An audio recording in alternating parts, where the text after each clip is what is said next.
మాదిగ ఉపకులాల వర్గీకరణ 30 ఏళ్ల నుంచి పీఠముడిగా ఉంటే ఆ సమస్యని పరిష్కరించి ఇవాళ వర్గీకరణ చేసినాం. ఇవన్నీ ఒక్క సంవత్సరం మేము సాధించిన విజయాలు. చంద్రశేఖరరావు, నీకు ఇవి కనిపిస్తలేవా? నీ కండ్లకి ఏమన్నా పసిరికలు వచ్చినాయా? నీ కండ్లు ఏమన్నా పచ్చగానే అని నేను అడుగుతున్నా. ఇవన్నీ మేము చేస్తలేమా? ఇవన్నీ నువ్వు సభకు వస్తే చర్చిస్తాం కదా. ఆయన రాడు. ఇక ఆయన మోడీ ఉన్నాడు ఢిల్లీలో, ఈయన గల్లీలో ఈయన ఒక ఆయన ఉంటే ఆడొక ఆయన ఉన్నాడు. ఆయన మనుషులు ఈడ మోపారు. బండి సంజయ్ అంట, కిషన్ రెడ్డి అంట. ఏం చేసిరాయా మీరు ఏం చేసిరో సవాల్ అంటుండు.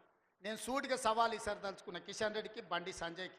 2014, 2019, 2023 నరేంద్ర మోడీ గారు ఇచ్చిన హామీలు, మొన్న 2023లో మేము ఇచ్చిన హామీల మీద మేము చర్చకు సిద్ధంగా ఉన్నాం. నేను మా దామన్న మేము ఇద్దరం వస్తాం. కిషన్ రెడ్డి గారు, బండి సంజయ్ మీరు ఇద్దరు రాండి.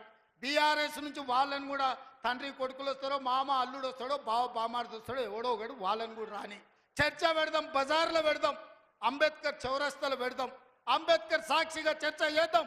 10 ఏళ్ళు కేసీఆర్ ముఖ్యమంత్రిగా, 12 ఏళ్ళు నరేంద్ర మోడీ ప్రధానమంత్రిగా, 12 నెలలు మన ప్రభుత్వం ఇందిరమ్మ ప్రభుత్వం చేసిన పనుల మీద చర్చ చేద్దాం. నరేంద్ర మోడీ ఇచ్చిన మాట, స్విస్ బ్యాంకులో లక్షల కోట్ల రూపాయలు నల్లధనం ఉంది.